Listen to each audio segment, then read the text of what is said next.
In the far reaches of the world, where the sun rises over jagged peaks and ancient valleys, lies Afghanistan, a land of breathtaking beauty, endless resilience, and let's be honest, one heck of a hard place to have a war. For anyone who's been there, it's not just the people that fight back. Even the mountains seem to have an attitude. Ever tried climbing a hill that looks like it's laughing at you? Yeah, that's Afghanistan. But behind this raw, untamed landscape are stories. Stories that aren't just about battles fought or victories won, but about choices made in the most impossible circumstances. Choices that define not just who we are as soldiers, operators, and human beings, but what it truly means to face the giants in our lives. Now, let's talk about the drones. They're like the nerdy kids of warfare, high-tech, precise, and smarter than most of us. But even nerds have tough days. Imagine sitting in an air-conditioned room, holding a joystick, and realizing the fate of an entire village is literally in your hands. Oh, and you spilled your coffee. Great, just great. Then there are the ground troops, the men and women whose boots carry the weight of 1,000 decisions. Out there, it's not just about strategy or tactics. It's about instincts, guts, and sometimes sheer dumb luck. Today, we're diving into the unseen moments, the hidden choices, and the stories that show us the giants of Afghanistan aren't just the mountains or the drones. They're the people, the decisions, and the humanity that perseveres even when the world seems to be falling apart. And hey, if you're here for drama, heartbreak, and maybe a little bit of humor, trust me, you won't be disappointed. Let's get into it. Afghanistan's geography is unlike anything most soldiers or drone operators have ever faced. Miles of jagged mountains claw at the sky. Valleys twist like mazes in the desert heat. It's like being cooked alive while standing in a sandstorm. For anyone wondering why this land has been so hard to conquer for centuries, take a quick hike in full gear and try not to curse the rocks under your feet. Now imagine navigating this terrain while under fire. Not exactly a walk in the park, right? The soldiers on the ground face enemies they can't always see, ambushes that come out of nowhere, and sometimes their biggest battle is with the land itself. You know what they say, though? What doesn't kill you makes you exhausted and praying for air support. That's where the drones come in. They're like the all-seeing eagles of modern warfare, but instead of talons, they have hellfire missiles. The operators sit thousands of miles away, in air-conditioned trailers, staring at screens that show every corner of the battlefield. It might sound like a video game, but let's be real. There's no restart button when things go wrong. It's a strange kind of warfare. On one hand, you've got boots-on-the-ground soldiers covered in dust, sweat, and adrenaline. On the other, you've got operators eating vending machine snacks while making life-or-death decisions with a joystick. It's almost absurd when you think about it, but that's the reality of fighting in Afghanistan, a place where ancient terrain meets cutting-edge technology. This clash of old and new is what makes the stories from this war so unique. Soldiers and drone operators are fighting the same enemy, but their experiences couldn't be more different. For the soldiers, every decision feels immediate and raw, like the weight of the world is on their shoulders. For the drone operators, the battlefield is distant, but the emotional toll is just as real. Sitting in a trailer, watching every moment in high definition, knowing your choices could save or destroy lives, it's not as detached as people think. And yet, through all of this, the heat, the fear, the impossible choices, there's a shared humanity. Soldiers call in drones for help, and operators scan the ground to protect their brothers and sisters in arms. It's a strange kind of partnership, forged in the heat of battle, against enemies both visible and invisible. The giants of Afghanistan aren't just the mountains. They're the people navigating this brutal, beautiful, and unforgiving place. Atlas had been at it for hours, staring at the grainy black and white feed from his drone, circling over a small village nestled in one of Afghanistan's endless valleys. His coffee sat cold beside him, forgotten. Something about this particular mission gnawed at him. The target was clear, a cluster of militants armed to the teeth, moving toward a village. They were marked as a serious threat, and protocol demanded swift action. But then, just as Atlas lined up to strike. A group of children darted into view, chasing a makeshift ball across the dusty street. The kids laughed, oblivious to the deadly drama playing out overhead. Atlas's finger hovered over the joystick, his breath caught. "You've got to be kidding me," he muttered under his breath. The chat in his headset crackled with urgency. "Atlas, confirm strike authorization. Clock's ticking." He hesitated. Protocol was clear, but this wasn't in the manual. His mind raced through the options, none of them good. Sweat beaded on his forehead, and he forced himself to speak. "Negative. Kids in the vicinity. Target compromised." "Kids," came a reply, laced with frustration.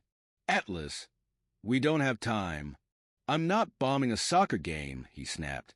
The words hung in the air, sharp and raw. In the control room, the tension was palpable. Atlas rerouted the drone's focus, tracking the militants as they moved out of the village. The window for a clean strike closed. Later, the team debriefed the decision. Officially, it was marked as a missed opportunity. Unofficially, Atlas carried the weight of what almost happened. He didn't know if the kids realized how close they came to disaster, but he sure did. The what-ifs replayed in his mind long after his shift ended. Sergeant Morales grunted as he tightened his grip on the rocky ledge, scanning the horizon for any sign of movement. His unit was pinned down in what had to be the worst possible spot, a narrow ridge surrounded by boulders. The ambush came fast and brutal, and now they were outnumbered, outgunned, and running low on ammo.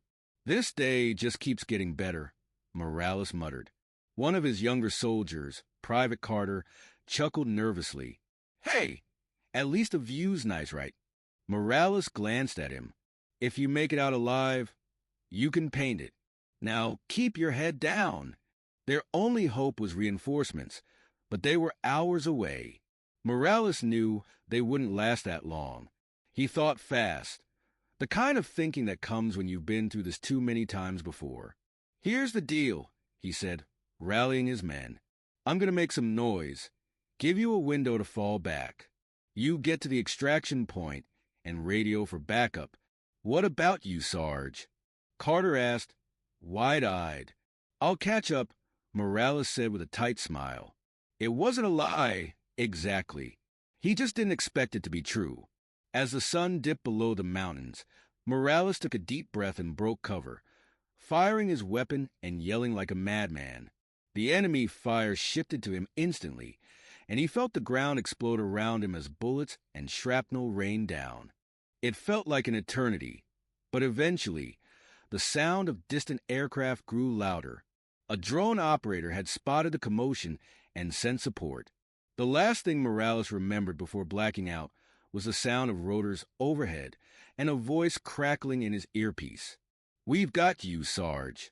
Hang in there." When he woke up in the field hospital, Morales wasn't sure if he was alive or dreaming. But seeing Carter's relieved face was enough to remind him, sometimes the giants you face aren't just the enemy. Sometimes they're the impossible odds you overcome together. Hawkeye adjusted his headset, eyes fixed on the high-definition drone feed in front of him. The target was clear. A young man, no older than 16, crouched near a road with a crude but dangerous device. An IED, the kind that had taken too many lives already. "Target acquired," Hawkeye said, his voice steady but his chest tightening. He zoomed in for a closer look. The boy's hands trembled as he fumbled with wires, his face pale and drenched in sweat. Requesting permission to engage, came the protocol-driven response from his team lead. But something about the scene didn't sit right with Hawkeye. The boy wasn't just scared, he looked terrified. His movements were clumsy, hesitant. He glanced over his shoulder repeatedly, and Hawkeye caught a glimpse of a shadowy figure in the distance, an older man, gesturing sharply at him. "He's being forced," Hawkeye muttered under his breath. "Say again." "Nothing." Hawkeye's finger hovered over the trigger. The logical part of him screamed to follow orders. The boy was a threat, no question. But another part, the human part, whispered louder. "Asterisk, this kid isn't the enemy. He's a victim asterisk. Sir, Hawkeye said finally, his voice firm. Request to hold fire. I can warn the convoy instead. Negative. The risk is too high. You know the protocol. Hawkeye hesitated, a knot tightening in his stomach. Then, against orders, he made his decision. Switching the drone's focus, he sent a warning to the nearby patrol, guiding them to halt and reroute. The boy, oblivious to the drama unfolding above him, finished his grim task and fled into the hills. The IED was neutralized without harm, but Hawkeye's actions triggered an investigation. He was reprimanded for deviating from orders, though some on the team quietly called him a hero. Hawkeye didn't feel like one. The image of the boy, running scared into the distance, stayed with him long after. He wondered what happened to him. Did he escape? Was he punished by his captors?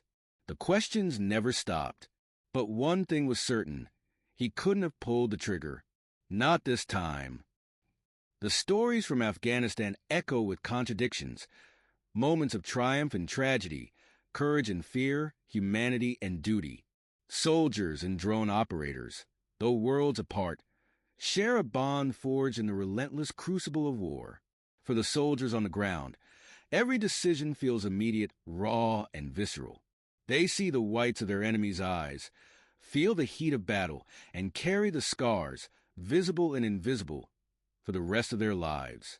For the drone operators, the war is fought from a distance, but the emotional toll is just as real. Watching life and death play out on a screen, knowing your decisions have consequences you may never fully understand. It's a different kind of burden. And yet, amidst the chaos, there is resilience. There is humanity. The giants of Afghanistan are not just the towering mountains or the unrelenting terrain. They are the people who face impossible choices and somehow find the strength to keep going. These stories remind us that even in the darkest of times, there is light, moments of mercy, courage, and hope. The soldier who risks everything to save his unit.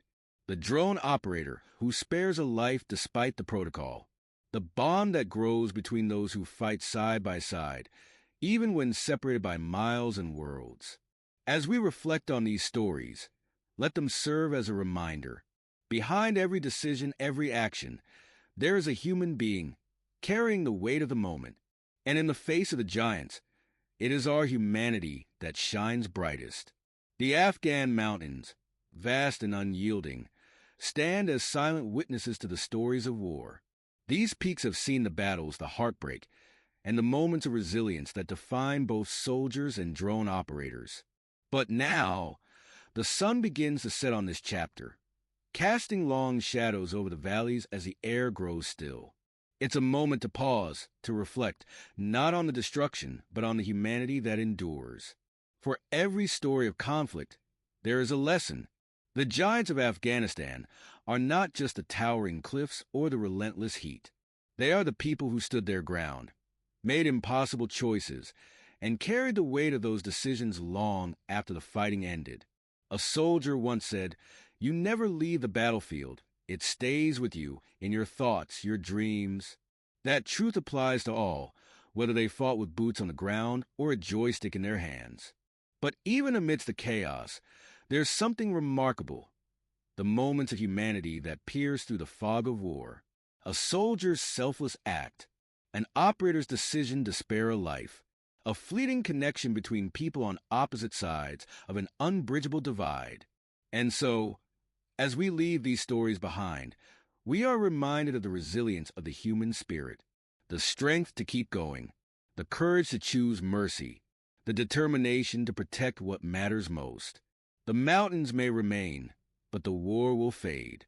What lingers are the lessons of compassion, of sacrifice, of the enduring hope that even in the darkest moments, humanity prevails. May these stories inspire us to honor the giants, both those who climbed the peaks and those who carried the unseen weight of the valleys below. In the end, the greatest battles are not those fought with weapons, but those that challenge our hearts and minds to do what is right. And perhaps in their own way, the giants of Afghanistan, the land, the people, the stories, have taught us that even in war, there is room for peace. Thank you for listening to these stories. Let's remember them, honor them, and carry forward the lessons they leave behind.